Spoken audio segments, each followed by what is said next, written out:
સૌરાષ્ટ્ર બાદ સુરતમાં ખોડલધામ બનાવવાની ચર્ચાને લઈ પાટીદાર સમાજના બે ભાગલા પાડવા માટે કામ થઈ રહ્યું હોવાનું નિવેદન સમાજના લોકોએ આપ્યું હતું. સુરતમાં પણ ખોડલધામ બનાવવાની ચર્ચાને લઈ સુરતના મધ્યમ વર્ગના પાટીદાર સમાજના લોકોએ નિવેદન આપ્યું હતું અને જણાવ્યું હતું કે મંદિર 2 બને કે 100 બને, સમાજને ફાયદો થવો જોઈએ. સમાજના લોકોની આરોગ્ય શિક્ષણની સુવિધા મળે તેવા કાર્યો થવા જોઈએ. પાટીદાર સમાજના બે ભાગલા પાડો માટે જો મંદિર બનતું હોય તો તે ન થવું જોઈએ. મંદિર એક ધર્મની આસ્થાનું કેન્દ્ર છે અને વ્યક્તિગત ફાયદા માટે તે યોગ્ય નથી. જ્યારે ચૂંટણીઓ આવતી હોય છે ત્યારે આ પ્રકારના હાથકંડાઓ થતા હોય છે. કદાચ આ વિચાર 2027ની ચૂંટણીને લઈ પણ હોઈ શકે. જો ખરેખર સમાજની સેવા કરી હોય તો ખોડલધામ સંસ્થાના નિજા હેઠળ કામ થવું જોઈએ. પહેલા તો મારો પરિચય આપો. મારું નામ દિનેશભાઈ સાવલિયા છે. મારું નિવાસ મોટા વરાછા છે. હું સામાજિક કાર્યકર્તા છું અને સંસ્થાઓ જોડે જોડાયેલો છું. તો ખોડલધામ મંદિર બને એમાં કોઈને કઈ વાંધો નહીં. મંદિર તો ઘણા છે, ઘરે જ માતાજી છે જ આપણે બધાના ઘરે. કુળદેવી હોય, કોઈને બ્રહ્મા માતા હોય, કોઈને કાળક્યા માતા હોય, કોઈ મેલડી માને માનતા હોય, કોઈ સામુડા માને માનતા હોય.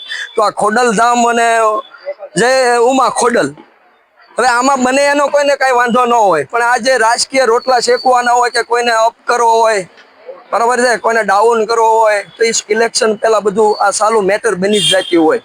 હવે આ કુંડળી ચાલુ થઈ છે 2027 કે કોને શું કરવું. પણ જે પડદા પાછળના ખેલાડી છે, જે પાટીદાર સમાજને બે મગની ફાડ કરવા માંગતા હોય, કોઈ એવા લેભાગુ લોકો હોય, હવે કોઈ ઉદ્યોગપતિ હોય કે સામાજિક અગ્રણી હોય, એને કઈ બહુ સમાજ હારે લેના દેના હોતા નથી. એ રાજકીય લોકો હારે જોડાયેલા હોય અને આ બધા એના મોરા હોય.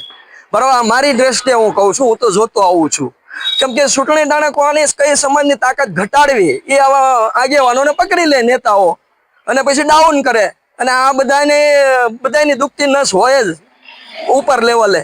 એટલે આ બધા મોરા છે, આ કઠપુતળીના ખેલ હાલે છે. આ અમે જોતા આવ્યા છે વર્ષોથી. પણ જે છે તે સમાજ સર્વોપરી છે. પશ્ચિમ બંગાળનું રિઝલ્ટ જોઈ લીધું, ગુજરાતનું જોઈ લીધું, સંગઠન, મતદાતા, કાર્યકરોએ કઈ રીતે આ બધું જીતાવ્યું. એમ હતું કે વરાછા જાહે. હવે પાછી વરાછાની તાકાત ઊભી થઈ છે. હવે આ તાકાત તોડવા માટે કોઈ એનો કઈ પેતરા હાલતા હોય.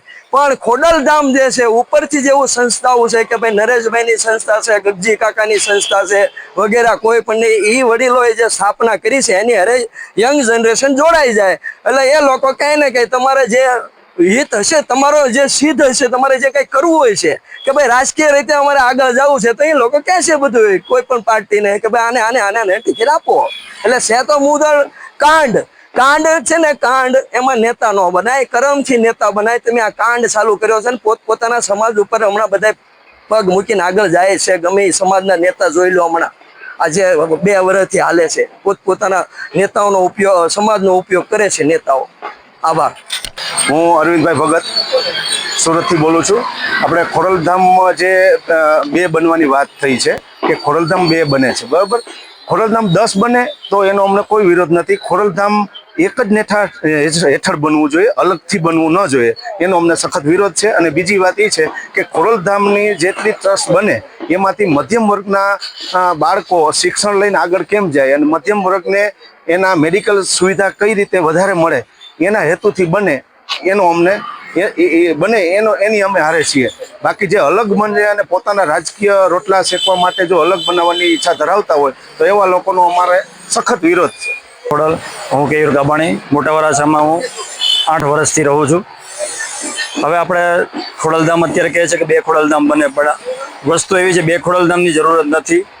સમાજને શું ફાયદો થાય છે, આરોગ્ય કે શિક્ષણ, જો આનાથી જ જો સંસ્થા આગળ આવતી હોય તો વેલ એન્ડ ગુડ છે. બાકી સંસ્થાને પોતાના રાજકીય રોટલા શીખવા માટે જો ઉપયોગ કરતા હોય તો મહેરબાની કરીને તમે એનાથી દૂર રહેજો.